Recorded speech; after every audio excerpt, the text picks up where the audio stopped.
गीता की कुछ पंक्तियां आज भी प्रासंगिक है। जिन्होंने भी इन पर विचार किया वह सुखी हो गया है। श्री कृष्ण ने धर्म, राजनीति, अर्थ, राज्य, देश, जीवन, स्त्री पुरुष सभी विषयों पर अपने विचार गीता में व्यक्त किए हैं। श्री कृष्ण के अनुसार कुछ ऐसे लोग होते हैं जिनके साथ रहने से जीवन नरक के रहने जैसा बन जाता है। तुरंत ही ऐसे लोग और स्थान को छोड़ देने में ही भलाई है। लोकयात्रा भयन लज्जा दाक्षिण्यम त्यागशीलता पंच यत्र न विद्यन्ते न कुर्यात्तत्र संगतिम। मान सम्मान। आप जिस जगह पर रहते हैं वहां यदि आपको मान सम्मान न मिले बल्कि अनादर हो तो ऐसी जगह पर रहने का कोई मतलब नहीं। तरक्की की पहली शर्त ही है उचित सम्मान।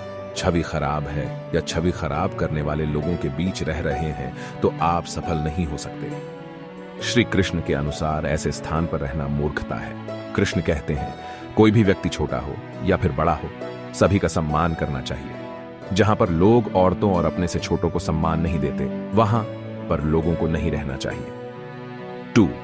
जहां न हो आजीविका का साधन। ऐसे स्थान को छोड़ देने में ही भलाई है जहां पर आजीविका का कोई साधन न हो। न तो नौकरी मिलती हो और न ही व्यापार के लिए कोई गुंजाइश हो। इसलिए किसी दूसरे स्थान पर जाकर जीवन को बेहतर बनाने में ही भलाई है। 3. दया भाव और उदारता। जिस स्थान पर लोगों में दया भाव या उदारता का भाव न हो वहां न रहें। जीवन में उसी स्थान पर आप आगे बढ़ सकते हैं जहां पर लोगों में उदारता और दया का भाव हो। सभी लोग एक दूसरे के साथ अच्छे से पेश आते हों। जिन लोगों में उपरोक्त भाव नहीं है ऐसे लोगों को छोड़ देने में ही भलाई है। 4.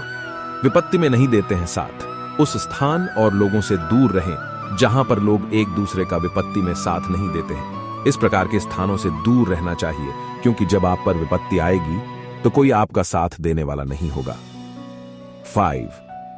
बुरे लोगों की संगत। जो मित्र आपके सामने चिकनी चुपड़ी बातें करता हो और पीठ पीछे आपके कार्य को बिगाड़ देता हो उसे त्याग देने में ही भलाई है। कृष्ण कहते हैं कि वह मित्र उस बर्तन के समान है जिसके ऊपर के हिस्से में दूध लगा है परंतु अंदर विष भरा हुआ होता है। कृष्ण कहते हैं कि संगत आदमी के जीवन में महत्वपूर्ण भूमिका निभाती है। जहां अच्छे लोगों का साथ आपको सफलता के मार्ग पर ले जा सकता है वहीं बुरे लोगों के बीच में बैठना आपके जीवन को कष्टों से भर सकता है।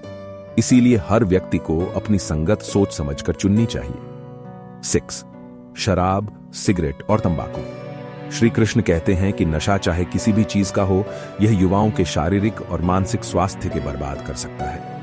नशे की लत युवाओं को गलत काम करने को मजबूर कर देती है और वे अपने साथ अपने संबंधियों को भी मुश्किल में डाल देते हैं। कृष्ण कहते हैं इनसे दूर रहें।